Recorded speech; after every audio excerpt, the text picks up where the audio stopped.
اللهم ارحمنا بالقرآن. بسم الله الرحمن الرحيم.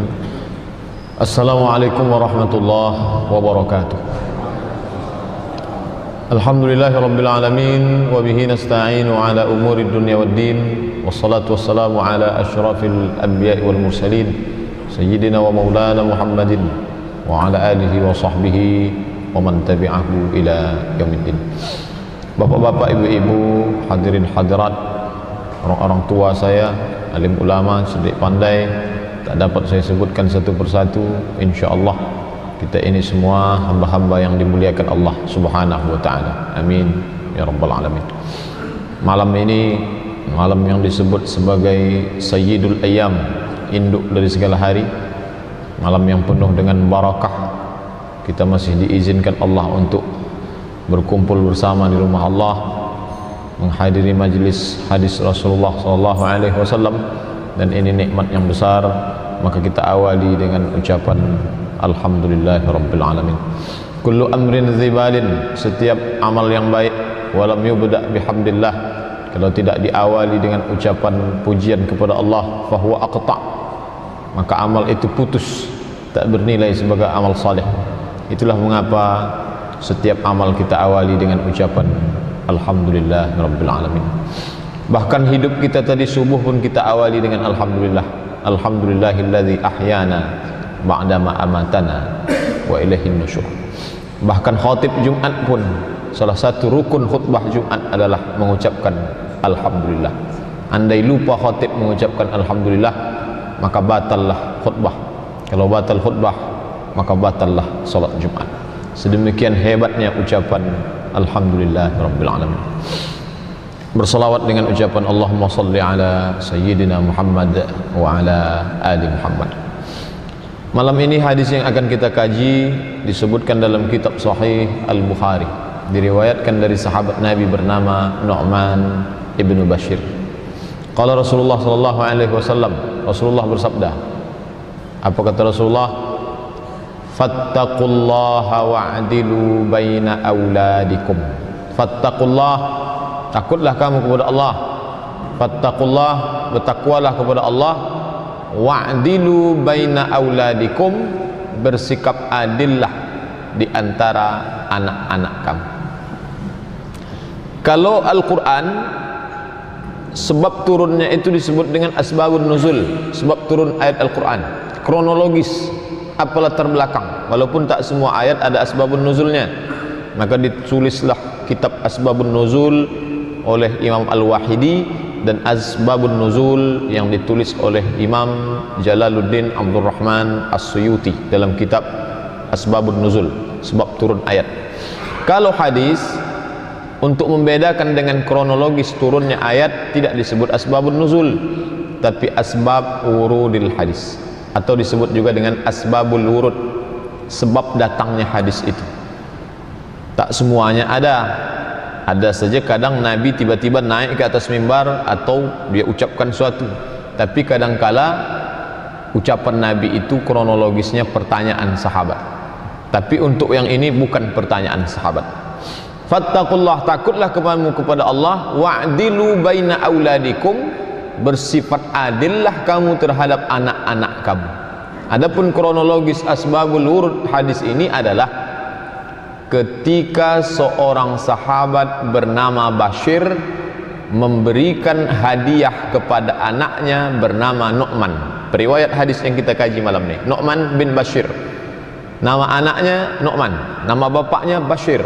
Bashir memberi hadiah kepada Nu'man. Lalu kemudian istri Bashir bernama seorang perempuan yang salihah, Amrah binti Rawahah.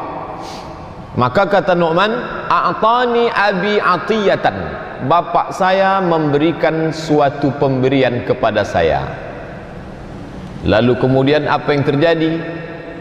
Ibunya bernama Amrah bin Rawahah tidak mau setuju terhadap perbuatan Bashir. Apa kata Amrah? La arda hatta tushhida, wahai Bashir, kalau kamu mau kasih hadiah kepada anak ini, aku tidak ridha sampai engkau mempersaksikannya kepada Rasulullah sallallahu alaihi wasallam. Begitu seorang perempuan yang salihah.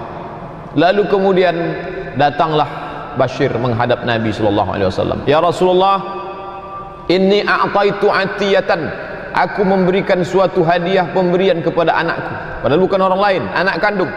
Aku memberikan hadiah pemberian kepada anakku, tapi istriku tidak setuju. Amrah binti Rawahah tak setuju.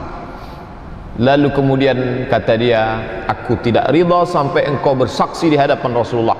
Maka ini wahai Rasulullah, aku bersaksi kepada engkau, apakah boleh aku berikan hadiah kepada anakku yang bernama Nu'man ini?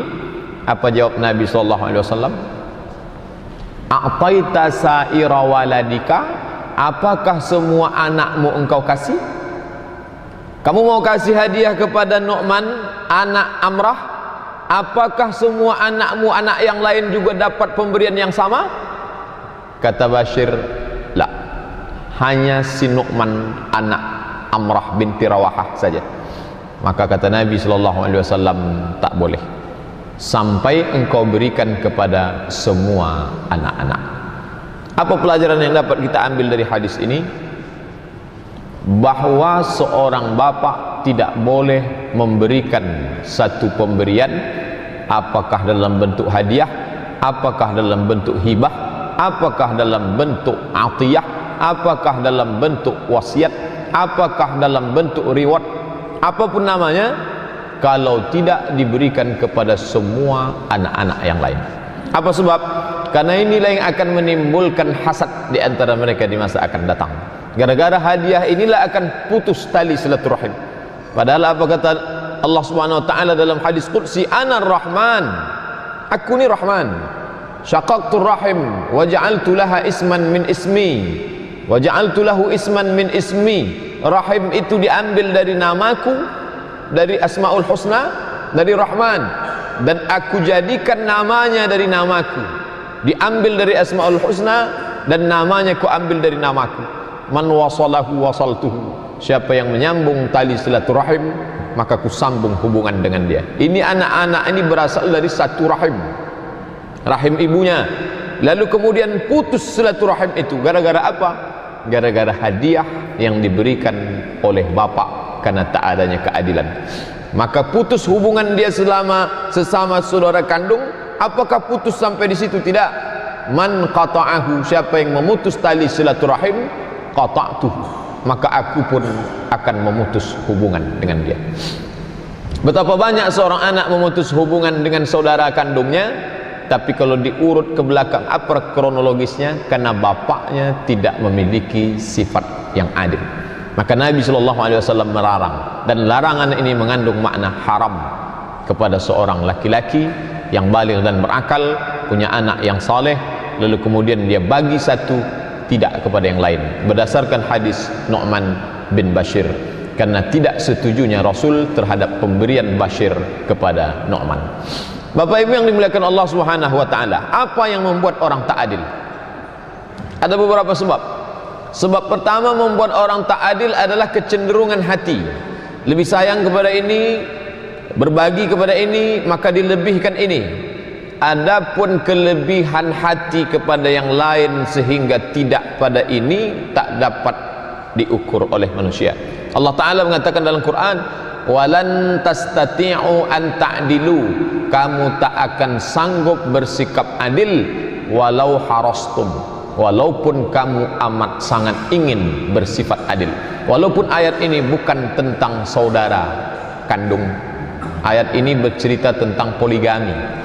Walan tastati'u, kamu tak akan sanggup bersifat adil walau harastum, walaupun kamu amat sangat ingin bersifat adil, kami tetap tak juga dapat bersifat adil.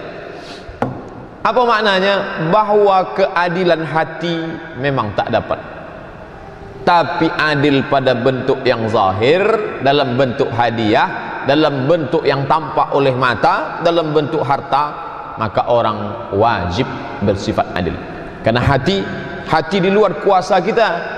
Kita hanya dituntut untuk melakukan sesuatu yang berada di dalam kuasa kita. Maka kita disebut dengan mukallaf. Orang dibebani hukum ketika berada di antara pilihan.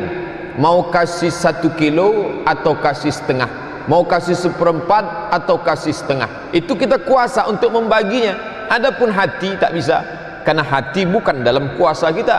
Maka hati boleh jadi sini lebih sayang, ini kurang sayang, tapi kita berusaha. Adapun pemberian yang zahir, maka kita disuruh untuk bersifat adil.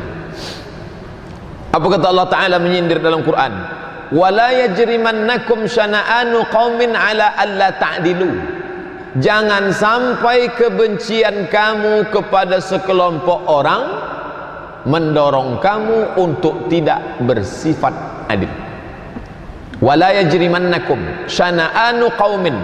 Kebencian terhadap sekelompok orang membuat kamu, memaksa kamu, membuat kamu bersikap alla ta'dilu, untuk membuat kamu tak bersifat adil. I'dilu huwa aqrabu littaqwa. Bersikap adillah kamu, karena adil itu lebih dekat kepada ketakwaan. Apa sifat orang takwa? Adil.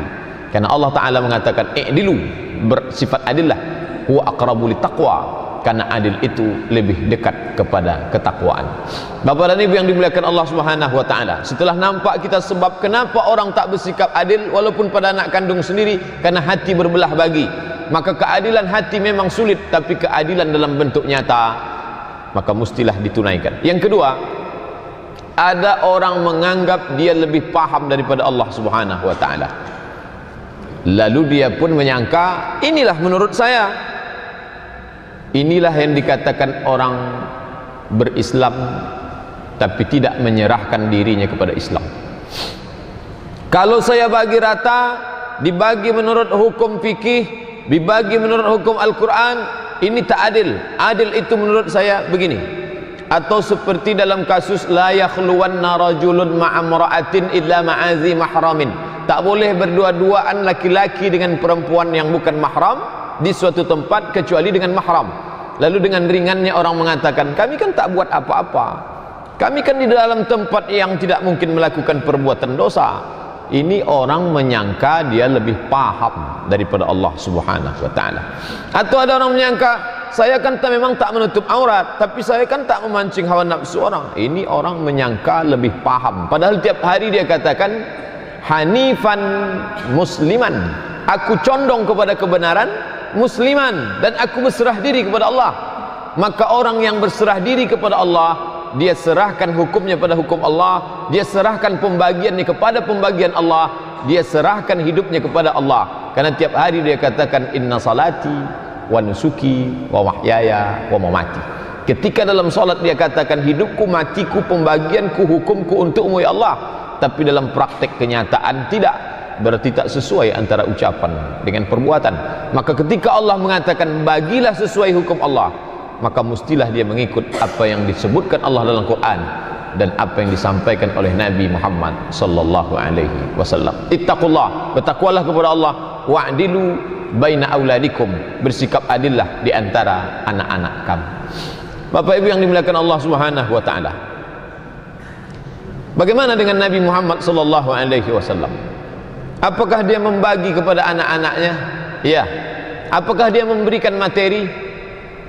Ketika perang Badar, perang yang sangat besar, terjadi pada tahun 2 Hijrah, lalu kemudian banyak mendapat harta warisan, harta rampasan perang yang disebut dengan ghanimah.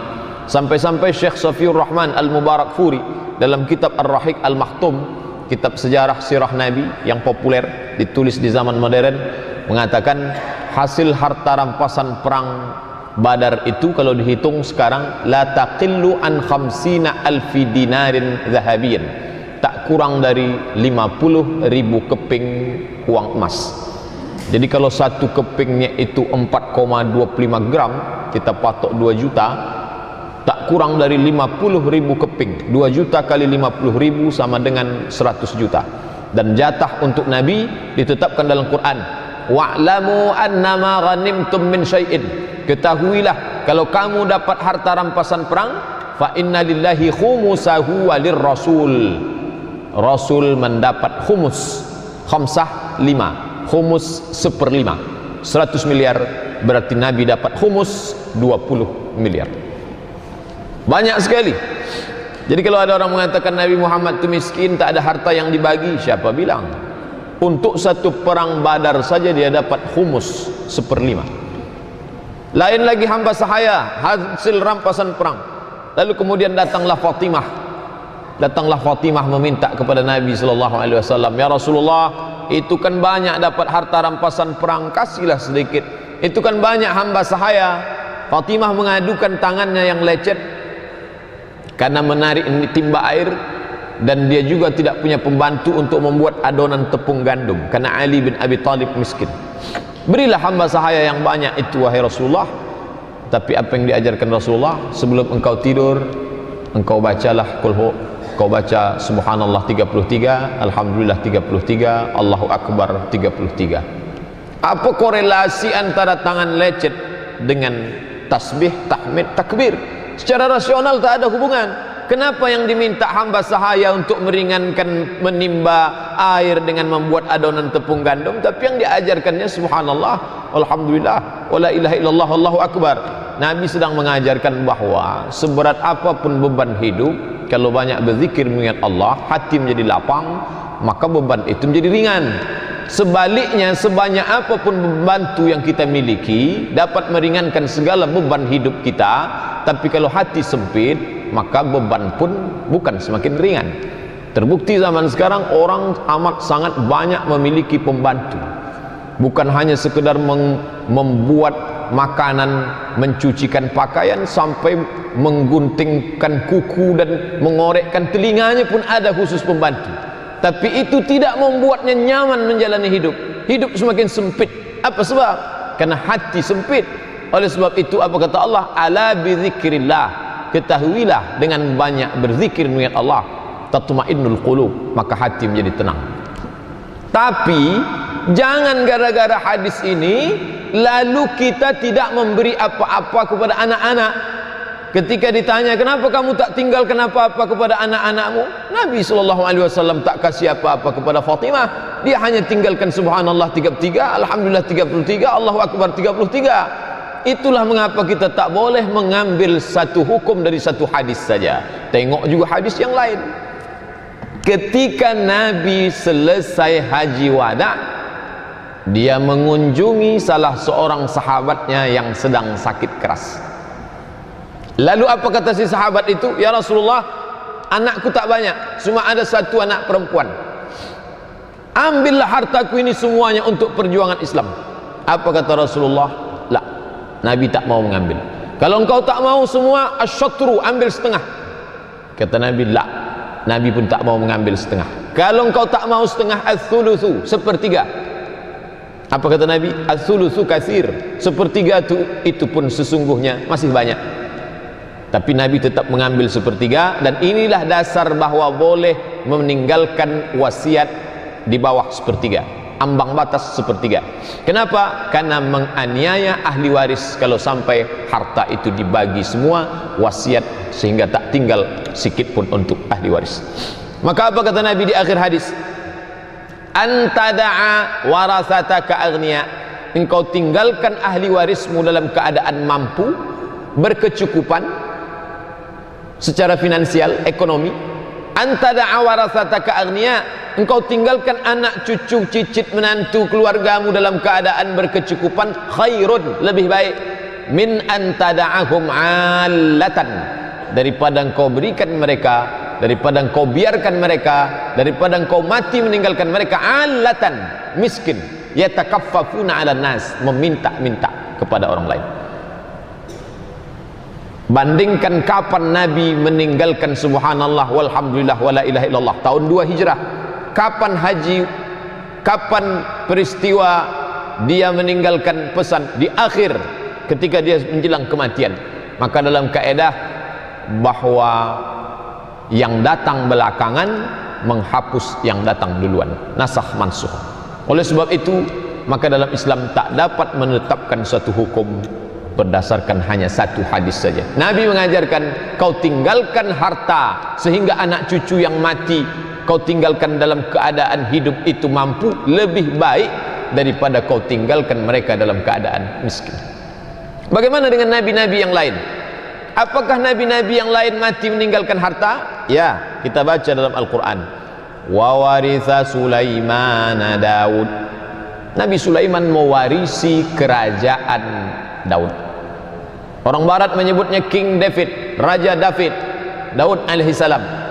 Wa aladna lahul hadid. Kami lunakkan besi untuk Nabi Daud alaihissalam. Lalu kemudian meninggal Nabi Daud, kerajaan itu diwarisi oleh anaknya bernama Sulaiman alaihissalam. Orang barat menyebutnya King Solomon, padahal itu adalah Nabi Sulaiman alaihissalam yang wilayah kekuasaannya Masya Allah. Dan Nabi Sulaiman pula mewarisi kerajaan bapaknya. Kalaulah tak boleh mewarisi dan membiarkan keluarga mewarisi harta, ini dalil baik syariat sebelum Nabi Muhammad maupun setelah Nabi Muhammad SAW membenarkan mewariskan harta benda. Tapi kalau sampai ketakutan yang berlebihan, apa yang mesti saya tinggalkan? Bagaimana anak cucu keturunan saya sampai disiapkan? Yang disiapkannya bukan untuk 20-30 tahun akan datang, 7 keturunan disiapkan, saking takutnya tinggal anak cucu ini dalam keadaan. Maka ini yang ditegur Allah Subhanahu wa taala, wal yakhshal ladzina law taraku min khalfihim dzurriyyatan dhi'afan. Hendaklah orang-orang yang terlalu takut, orang-orang yang terlampau khawatir meninggalkan anak cucunya dalam keadaan kesusahan, kelaparan, sampai ketakutan yang berlebihan itu membuat dia menghalalkan yang haram. Tak sedikit orang sekarang menghalalkan yang haram. Kalau ditanya alasannya kenapa, 20-30 tahun lagi anak saya mau makan apa, cucu saya mau dapat apa, padahal dia siapkan untuk 7 turunan, hanya dalam 7 tahun pun berakhir karena tak ada keberkahan dalam. Yang dia katakan sampai cucu cicit itu anaknya saja pun tak dapat menikmati. Oleh sebab itu, maka dalam Islam jalan pertengahan. Nabi tak menganjurkan jangan kau tinggalkan apa-apa, serahkanlah dia kepada Allah. Tidak. Tapi juga Nabi tak mengatakan kau terlalu khawatirlah sampai halalkan segala cara, yang penting kau tinggalkan banyak harta. Tidak. Tapi jalan tengah, kau tinggalkan dia dalam keadaan mampu, khairun, lebih baik daripada kau tinggalkan mereka dalam keadaan miskin, fakir, meminta-minta. Apa ungkapan Imam Ali karramallahu wajhah? Kada al-faqru, hampir saja kefakiran, ayyakuna kufran, membuat orang menjadi kafir. Antara fakir dan kafir setipis kulit bawang.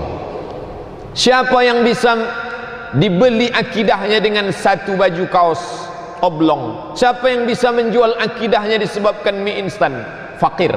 Oleh sebab itu, gara-gara fakir sedikit lagi orang jatuh kepada kafir. Tapi terkadang kefakiran ini memang disuburkan, kefakiran memang dijaga, diabadikan, dilanggengkan. Kenapa demikian? Karena ada kepentingan di balik kefakiran. Menjelang tanggal 9 ini, siapa yang suaranya bisa dibeli? Orang fakir. Yang terkena serangan fajar itu orang fakir. Orang yang mampu dia tidak akan bisa. Maka ada orang-orang yang sengaja melanggengkan kefakiran. Supaya apa? Supaya bisa dibeli. Karena dalam dunia demokrasi tak ada beda antara suara profesor dengan suara orang yang rakyat jelata. Semuanya sama. One man, one vote. Satu orang, satu suara. Bapak Ibu yang dimuliakan Allah Subhanahu wa taala. Tapi Islam tak mengajarkan orang untuk tinggal hidup dalam keadaan fakir. Dia diberikan harta warisan yang ditinggalkan oleh bapaknya. Tapi dalam pemberian si bapak, dia tak boleh bersikap tidak adil. Maka kata Nabi, fattaqullah, bertakwalah kamu kepada Allah, wa'adilu, bersikap adillah kamu di antara anak-anak kamu. Bapak Ibu yang dimuliakan Allah Subhanahu wa taala, mewariskan harta dianjurkan. Tapi yang paling penting daripada semua itu adalah, ingatlah ketika Nabi Ibrahim alaihissalam meninggalkan anak cucu keturunannya, lalu kemudian anak cucu keturunannya meninggalkan lagi anak-anak setelah itu. Apa ucapan Nabi Yaqub alaihissalam? Ma ta'buduna min ba'di, apa yang akan kalian sembah setelah aku mati? Nanti kalau aku mati kalian sembah apa? Apakah gara-gara tak dapat makan lalu kalian berubah menjual akidah? dia berpesan, ma ta'buduna min ba'di, apa yang akan kalian sembah setelah aku. Oleh sebab itu warisan yang paling besar ditinggalkan adalah warisan pengetahuan, ma'rifatullah, tentang mengenal Allah Subhanahu wa taala, tentang alam ghaib, bahwa yang alam nyata ini akan kita tinggalkan, bahwa dia mesti kita kenalkan pada kehidupan yang kekal abadi setelah persinggahan ini, di mana kita akan melaluinya, lalu kemudian dia pun juga akan kembali ke sana. Bapak dan Ibu yang dimuliakan Allah Subhanahu wa taala, maka jelaslah bahwa mewariskan harta baik, tapi Islam juga tidak mengizinkan orang untuk mewariskan konflik. Apa dasar sebab sehingga muncul konflik? Karena tidak adanya sifat adil dari orang tua. Betapa banyak silaturahim putus gara-gara apa? Karena tidak adanya sifat adil. Dulu dia diberi ini, saya tidak. Dulu dia sekolahkan sampai S3, saya tak diperhatikan. Dulu dia buat begini, saya tidak. Oleh sebab itu disuruh bersifat adil. Apakah mesti sesuai pembagian anak laki-laki dengan anak perempuan seperti yang disebut dalam Al-Quran tentang masalah warisan? Maka dalam fatwanya beberapa ulama, mayoritas ulama mensyaratkan laki-laki harus dilebihkan dari perempuan. Walaupun masalah pemberian tak dibedakan antara pemberian dengan harta warisan. Apa dalilnya? Ayat Al-Quran, lidzakari mithlu hazzil unsayain, anak laki-laki 2 kali bagian anak perempuan. Tapi ulama tak sepakat tentang ini. Mayoritas ulama mengatakan dikiaskan kepada pembagian harta warisan. Dalam bentuk pemberian pun anak laki-laki tetap diberikan 2 kali. Apa sebab? Golongan feminisme yang mengecam ajaran Islam mengatakan Islam itu diskriminatif, tidak adil. Mereka mengatakan, kenapa Islam begitu menyepelekan perempuan, kenapa tak dikasih dia sama seperti bagian laki-laki? Bapak Ibu yang dimuliakan Allah Subhanahu wa taala, untuk melihat apakah ajaran Islam ini diskriminatif, belah bambu untuk perempuan, kita mesti lihat sejarah sebelum Islam. Sebelum Islam perempuan tak dianggap sama sekali. Sampai-sampai seorang perempuan boleh diwarisi oleh anak tirinya. Orang Arab yang menikah dengan istri pertama lahir anak laki-laki, lalu kemudian dia menikah lagi sampai kepada istri terakhir, mati dia. Maka istri yang terakhir itu boleh diwarisi oleh anak pertama dari istri pertama, saking tak adanya harga perempuan. Tapi ketika Islam datang, perempuan tak boleh diwarisi, tak boleh diperjualbelikan, bahkan perempuan diberi harta warisan. Lalu kenapa dia cuma dapat, kalau jadi istri dia cuma dapat 1/4, kalau ada anak dia cuma dapat 1/8, sedangkan kalau dia jadi anak perempuan dia cuma dapat, kalau dia anak laki-laki tunggal dia jadi asabah, menghabisi, sedangkan kalau dia anak perempuan sendirian dia hanya dapat 1/2. Kenapa perempuan begitu sedikit dapat? Ini bukan karena Islam diskriminatif pada perempuan, tapi karena laki-laki di pundaknya tanggung jawab yang amat sangat besar. Dalam Islam laki-laki harus menanggung mahar. Dalam Islam laki-laki apakah dia jadi datuk, jadi bapak, jadi paman, jadi abang, dia tetap akan menjadi wali. Seorang datuk akan mewalikan cucunya, seorang bapak mewalikan anak perempuannya, seorang paman mewalikan anak dari saudara laki-lakinya, seorang abang akan mewalikan adiknya. Maka di pundaknya ada tanggung jawab yang besar. Oleh sebab itu Allah Ta'ala memberi dilebihkan laki-laki, bukan karena dia diskriminatif pada perempuan, tapi karena tanggung jawab yang besar. Oleh sebab itu pula kenapa perempuan diberi lebih sedikit? Karena perempuan nafkahnya ditanggung oleh suaminya, dan kalau dia sebagai anak pula dia akan diasuh oleh kakeknya kalau bapaknya meninggal, dia pula diperhatikan oleh walinya, maka beban dia lebih ringan. Maka tak dapat melihat ajaran Islam sepotong sehingga kita pun mengambil kesimpulan yang tidak sempurna. Bapak Ibu yang dimuliakan Allah Subhanahu wa taala, oleh sebab itu pendapat yang kuat dalam masalah pembagian hadiah, dalam pembagian atiyah pun, maka anak laki-laki dilebihkan daripada anak perempuan. Tapi kalau ada bapak ibu yang membagi rata, itu tidak juga salah, karena ulama tidak sepakat dalam hal ini. Apalagi zaman sekarang mungkin pendidikannya sama-sama, atau mungkin pendidikan si laki-laki lebih ringan biayanya, yang perempuan fakultas kedokteran, yang laki-laki ilmu sosial. Tentu keperluan biaya ilmu sosial lebih ringan dibanding biaya praktek dan lain sebagainya, maka mungkin ini lebih besar.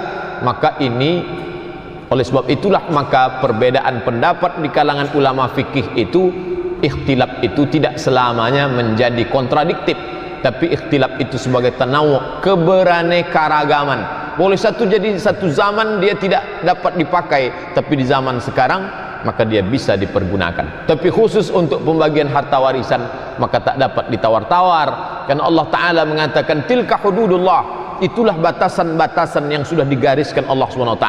Wa man yata'adda hududallah, siapa yang melampau batas ini, faulaika, mereka itu disebut sebagai orang-orang yang zalim. Bapak Ibu yang dimuliakan Allah Subhanahu wa taala, ada 3 ancaman Allah dalam Quran untuk orang yang tak menerapkan hukum Allah dan Rasul. Wa man lam yahkum bima anzalallah faulaika humul kafirun, kafir. Wa man lam yahkum bima anzalallah, siapa yang tak menerapkan hukum Allah, faulaika hum, mereka itu zalimun, zalim. Wa man lam yahkum bima anzalallah, siapa yang tak menerapkan hukum yang dibawa Nabi Muhammad dari Allah SWT, faulaika humul, mereka itu fasiqun, fasik, kafir, zalim, fasik. Dalam konteks kenegaraan kita tak punya kuasa, maka kita tak masuk dalam hukum itu karena kita tak punya kuasa. Tapi dalam bentuk keluarga, laki-laki dia berkuasa terhadap istrinya, dan istri pula berkuasa terhadap anaknya. Mana contoh perempuan punya kuasa? Dalam hadis yang kita kaji malam ini, Amrah binti Rawahah menunjukkan kuasanya. Kalau ada orang mengatakan laki-laki dalam Islam itu superior, ar-rijalu qawwamuna 'alan nisa, laki-laki menjadi pemimpin bagi perempuan. Kalau sudah A kata laki-laki tak terbantahkan. Lihat dalam hadis ini, ketika Bashir membagi hadiah, Amrah binti Rawahah bisa bicara. Apa kata Amrah? Aku tidak rida hatta tushhida, sampai engkau bersaksi di hadapan Rasulullah sallallahu alaihi wasallam. Ini menunjukkan bahwa dalam Islam perempuan diberi suara, perempuan diberi kuasa. Di sini pula kita melihat bagaimana salihahnya seorang Amrah binti Rawahah. Ternyata Bashir tidak hanya punya satu istri, bukan hanya Amrah binti Rawahah, ada istri dia yang lain. Dari mana kita ketahui bahwa ada istri yang lain? Dalam biografi Bashir ada istrinya yang lain, meskipun tak disebutkan berapa jumlah pastinya, tapi yang pasti tak lebih dari 4, karena dalam Quran fankihu ma tabalakum minan nisa'i masna wa thulatha wa ruba'. Tapi dalam hadis ini dinyatakan bahwa Bashir memberi hadiah anaknya min Amrah, dari Amrah binti Rawahah. Apa maknanya? Menunjukkan bahwa ada anak-anak lain yang bukan dilahirkan Amrah binti Rawahah. Menurut logika akal, seorang suami yang punya banyak istri, pastilah istrinya akan meminta harta sebanyak-banyaknya untuk anak yang dia lahirkan, karena dia tak suka harta itu diambil oleh anak dari suaminya yang dilahirkan oleh perempuan lain. Tapi dalam kasus hadis ini, justru Amrah binti Rawahah tidak setuju kalau suaminya tidak membagi pembagian yang sama dengan anak-anaknya yang lain.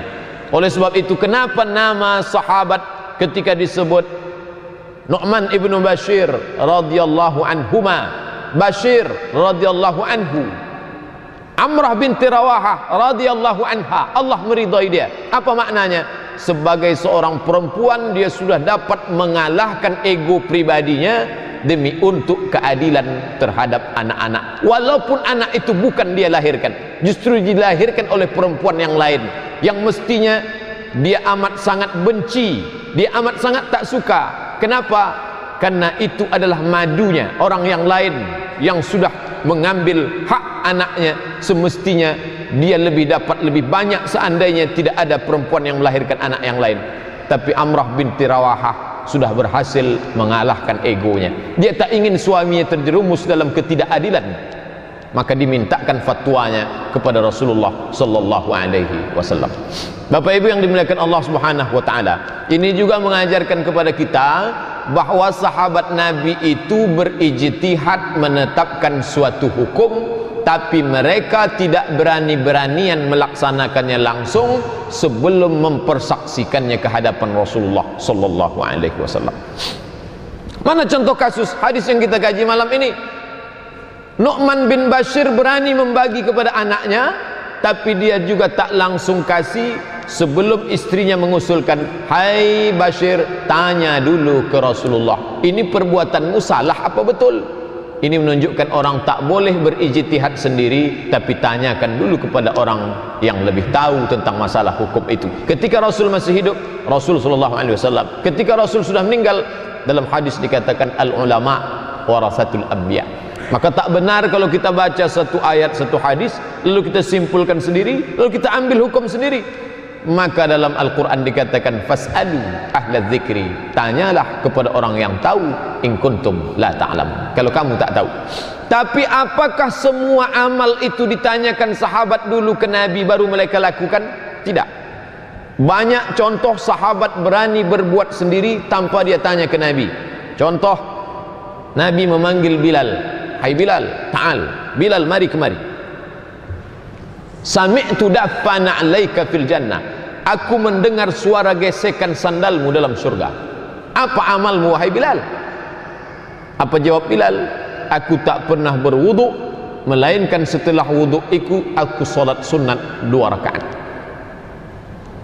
Ini menunjukkan bahwa Nabi tak pernah mengajarkan salat sunat setelah wudu. Nabi pun tak pernah melakukannya. Bilal berijtihad sendiri dan Nabi membenarkan ijtihad Bilal. Apa bedanya dengan ijtihad yang dilakukan oleh Bashir kepada anaknya? Beda. Kasus Bilal ibadah badan, salat, tegak, rukuk, sujud, tasyahud, salam, al-fatihah, takbiratul ihram, amal badan. Sedangkan amal yang dilakukan oleh Nu'man, Bashir kepada Nu'man, ibadah harta, bagi. Apa beda ibadah harta dengan ibadah badan? Ibadah badan tak merugikan orang lain. Apakah ketika Bilal bin Abi Rabah sunat 2 rakaat setelah wudhu lalu ada orang yang terzalimi dengan solat sunatnya? Tak ada. Tapi ketika Bashir mengasihi anaknya Nu'man, harta itu sudah mengurangi jatah orang lain. Maka pada perkara tertentu sahabat berani berijtihad walaupun dia tidak menanyakannya terlebih dahulu kepada Nabi SAW. Andai Nabi tak bertanya kepada Bilal, "Hai Bilal, apa amalmu?" maka seumur hiduplah Bilal melaksanakan salat sunat setelah wudu tanpa mengetahui hukumnya dari Rasulullah. Kenapa Bilal tak takut? Kenapa Bilal tak merasa aku sudah melakukan perbuatan bid'ah? Karena Bilal bin Abi Rabah tidak merasa perbuatan itu keluar dari sunnah Rasulullah sallallahu alaihi wasallam. Maka makna perbuatan yang dilarang itu adalah jika bertentangan dengan sunnah yang sudah digariskan oleh Rasulullah sallallahu alaihi wasallam. Dan dalam salat sunatnya itu tak ada satu orang pun yang dirugikan karena dia amal badan, bukan amal harta. Begitu juga ketika Nabi sedang salat, selesai salat Nabi tanya, "Tadi ketika sedang salat aku dengar ada orang di belakang yang mengucapkan Allahu Akbar kabira walhamdulillahi katsira wa subhanallahi bukratan wa asila." Siapa itu orangnya? Lalu sahabat pun mengangkat tangan, "Aku ya Rasulullah." Apa kata Rasulullah? "Aku lihat langit terbuka dan para malaikat turun disebabkan oleh doa itu." Apakah pernah sahabat itu mengkonsultasikannya? "Ya Rasulullah, aku punya doa yang aku susun sendiri, Allahu Akbar kabira walhamdulillahi katsira wa subhanallahi bukratan wa asila. Boleh tak ini kubaca dalam salat?" Tapi dia berani membacanya, bahkan dibacanya dengan suara yang keras. Seandainya dibacanya pelan, mustahil Nabi mendengar di depan. Andai pun Nabi mendengar suara itu, pastilah dalam hati mungkin Allah Ta'ala berikan dia kekuatan untuk mendengar yang ada diucapkan oleh makmumnya seorang sahabat. Tapi secara zahir ucapan itu dibaca keras oleh sahabat Nabi. Kenapa tak ada kekhawatiran? Kenapa tak dikonsultasikannya lebih dahulu seperti perbuatan Amrah binti Rawahah yang tak berani membagi harta suaminya sebelum dia bertanya dulu ke Nabi? Karena ini tidak ada kait mengait dengan perbuatan merugikan orang lain dan tidak pula melanggar sunnah Rasulullah sallallahu alaihi wasallam. Berdasarkan itu apa kata Imam Al-Hafiz Ibnu Hajar Al-Asqalani? Boleh menambah bacaan dalam salat selama tidak keluar dari makna yang maksur. Maksur artinya ada dalam Quran, ada dalam sunnah. Walaupun Nabi tak pernah mengajarkan, kalau doa itu tak bertentangan dengan yang maksur, maka boleh dibaca dalam salat walaupun tanpa dikonsultasikan kepada Nabi Muhammad sallallahu alaihi wasallam. Kita baca dalam biografi Imam Syafi'i yang ditulis oleh Imam Al-Baihaqi. Imam Ahmad bin Hanbal yang biasa kita kenal dengan Imam Hambali berkata, da'autu lisyafi'i arba'ina sanah, aku mendoakan Syafi'i fi salati, dalam salatku, arba'ina sanah, 40 tahun. Bukan di luar salat, bukan setelah salat, bukan sebelum salat. Fi salati, dalam salatku aku mendoakan Syafi'i selama 40 tahun. Apa bunyi doanya? Allahumma ghfirli wali walidayya wali Muhammad bin Idris Asy-Syafi'i. Ya Allah, ampuni aku, ampuni kedua orang tuaku, ampuni pula Muhammad bin Idris Asy-Syafi'i. Doa Imam Ahmad bin Hanbal yang dikutip oleh Imam Al-Baihaqi dalam kitab Manaqib Imam Syafi'i, biografi Imam Syafi'i. Begitu cintanya Imam Ahmad bin Hanbal kepada Imam Syafi'i. Kenapa dia tak merasa khawatir sedikit pun tentang doanya itu, padahal tak pernah diajarkan Nabi? Kenapa di dalam solatnya dia berani membacakan itu? Karena doa itu tidak bertentangan dengan yang maksur. Tapi ketika doa itu bertentangan, mengandung makna kemusyrikan, membuat kalimat-kalimat yang tak diajarkan Nabi maknanya, bertentangan dengan Al-Quran dan Sunnah, barulah dia tergolong dalam perbuatan bid'ah mungkarah. Tapi dalam masalah harta tak boleh, karena ketika pembagian harta itu, andai berani-beranian Bashir membagi kepada anaknya, lalu kemudian tak dikonsultasikan kepada Nabi, mati dia, maka dia sudah berbuat zalim kepada orang lain. Banyak orang menganggap ini anak-anak saya, ini harta pun harta saya, ini hasil dari perbuatan saya, harta ini pun saya yang mencari. Memang kalau saya bagi ke sini, saya kasih ke sini, siapa yang rugi? Ini orang sombong, karena tiap pagi tiap petang dia katakan lillahi ma fis samawati wa ma fil ard. Apa yang ada di langit, apa yang ada di bumi, lillah, milik Allah. Kalau itu milik Allah, maka pakai aturan Allah, bukan pakai aturan ini, bukan pula pakai aturan ini. Menurut perasaan saya ini tak salah, perasaan tak main. Menurut logika akal rasional saya ini tak salah, akal tak main. Maka pada saat itu yang dipakai adalah aturan pemilik lillahi ma fis samawati wa ma fil ard. Tiap hari kita diajarkan untuk mengucapkan Allahu la ilaha illa huwal hayyul qayyum la ta'khudhuhu sinatun wala naum lahu ma fis samawati wa ma fil ard. Apa makna dia punya langit, dia punya bumi? Pakailah hukum dia. Jangan mulut mengatakan punya engkau di atas, punya engkau yang di bawah, tapi untuk pembagian ini pakai akal aku. Tak sesuai antara ucapan dengan pengakuan kepada Allah Subhanahu wa taala. Ucapan kita mengatakan lillahi ma fis samawati wa ma fil ard. Ucapan mulut kita mengatakan lahu ma fis samawati wa ma fil ard. Tapi dalam pembagian yang ini tetap juga dipakai pendapat aku. Mana sesuai ucapan kita dengan perbuatan di hadapan Allah Subhanahu wa taala. Bapak Ibu yang dimuliakan Allah, maka orang yang menganggap ini anak-anak saya yang membesarkan, ini pun harta saya, kalau saya mau bagi sesuai kemauan saya, siapa yang melarang? Allah taala melarang, karena dia sudah buatkan aturan. Kalau ada orang mengatakan saya ikut ajaran yang ini, tapi khusus untuk ini saya belum bisa terima, Allah taala mengatakan udkhulu fis silmi kafah. Kalau kamu mau masuk ke dalam Islam ini kafah, sepaket. Jangan ambil yang menyenangkan, tinggalkan yang tak suka. Tidak. Maka dalam Quran dikatakan orang yang mengambil sepotong-sepotong dikecam Allah Ta'ala. Afatu'minuna bi ba'dil kitabi wa takfuruna bi ba'd. Apakah kamu akan beriman dengan sebagian, lalu kamu kafir kepada sebagian? Maka orang yang beriman kepada sebagian, kafir kepada sebagian, orang itu dianggap sebagai kafir yang mutlak. Karena Islam bukan pilih-pilih, tapi menerima dia sebagai satu paket yang utuh. Bapak Ibu yang dimuliakan Allah Subhanahu wa taala, memang masalahnya sepele, apalagi untuk anak sendiri. Apalagi kalau dikaji pula hadis seorang sahabat mengadu kepada Nabi sallallahu alaihi wasallam, "Ya Rasulullah, wahai Rasulullah, bapak saya ini sudah mengambil harta saya." Apa kata Nabi? "Anta wa maluka li abik." Anak mengadu kepada Rasulullah, "Wahai Rasulullah, bapak saya sudah mengambil harta saya." Dia berharap Nabi membela dia, tapi Nabi mengatakan, "Anta wa maluka li abik." Kamu dan hartamu punya bapakmu. Jangankan hartamu yang kau cari itu, dirimu pun, anta, dirimu, wa maluka, harta yang kau cari itu li abik, punya bapakmu. Tapi bukan serta-merta karena sudah punya bapak lalu bapak leluasa semau dia saja bagi tanpa aturan Allah. Tidak. Maka Nabi mengajarkan ada efek negatif di balik itu. Di balik ketidakadilan itu akan mewariskan permusuhan yang berkepanjangan. Kita lihat dalam Al-Quran Bapak Ibu, kalau terkait dalam masalah ibadah sifatnya umum.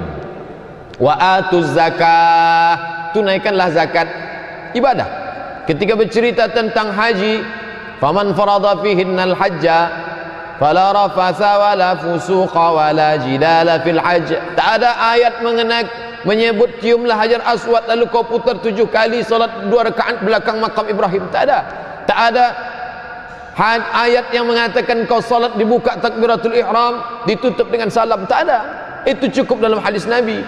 Tapi kalau sudah bercerita tentang harta, maka sedetil-detilnya dibahas. Kenapa demikian? Karena banyak rusak disebabkan oleh harta. Putus silaturahim, harta. Benci membenci, harta. Hasad, hasud, lalu kemudian bahkan saling membunuh disebabkan apa? Disebabkan oleh harta. Dan Islam pula bukan agama yang mengharamkan harta. Harta ini hanya sebagai penghalang kamu dengan Allah SWT, maka juallah semua hartamu. Tidak. Dalam Islam diajarkan idza qudiyatis salah, kalau kamu sudah melaksanakan salat, fantashiru fil ard, bertebaranlah di atas muka bumi. Untuk apa? Wabtaghu min fadlillah, cari karunia Allah. Tapi kalau sudah dapat, dia akan menjadi wasiat, dia akan menjadi hibah, dia akan menjadi hadiah, dia akan menjadi warisan, warasah, warisan. Dan ketika pembagian ini mesti mengikut hukum Allah Subhanahu wa taala. Bapak Ibu yang dimuliakan Allah Subhanahu wa taala, ketundukan menempelkan kening ke lantai karena sujud kepada Allah bagus. Tapi ketundukan yang paling berat bukanlah ketundukan fisik. Yang lebih berat daripada itu adalah ketundukan hati untuk menerima semua hukum yang digariskan Allah Subhanahu wa taala, baik pada hal yang kita sukai maupun yang tidak kita sukai. Mudah-mudahan dalam bersikap adil kepada anak-anak yang kita kaji malam ini, kita dapat mengikuti Bashir yang membagi kepada anaknya Nu'man, dan kita pula bisa meniru akhlak Nu'man yang tak menolak pemberian ayahnya Bashir, mampu dia tak melawan. Dan kita pula bisa menjadi perempuan, ibu-ibu, kaum perempuan bisa menjadi Amrah binti Rawahah yang sanggup bersikap adil, karena kita disuruh mengikuti jejak para sahabat Nabi sallallahu alaihi radhiyallahu anhum ajma'in. Terima kasih atas segala perhatian, mohon maaf atas segala kesilapan. Aqulu qawli hadza astaghfirullah li wa lakum. Subhanakallahumma wa bihamdika asyhadu an la ilaha illa anta astaghfiruka wa atubu ilaik. Wassalamualaikum warahmatullahi wabarakatuh.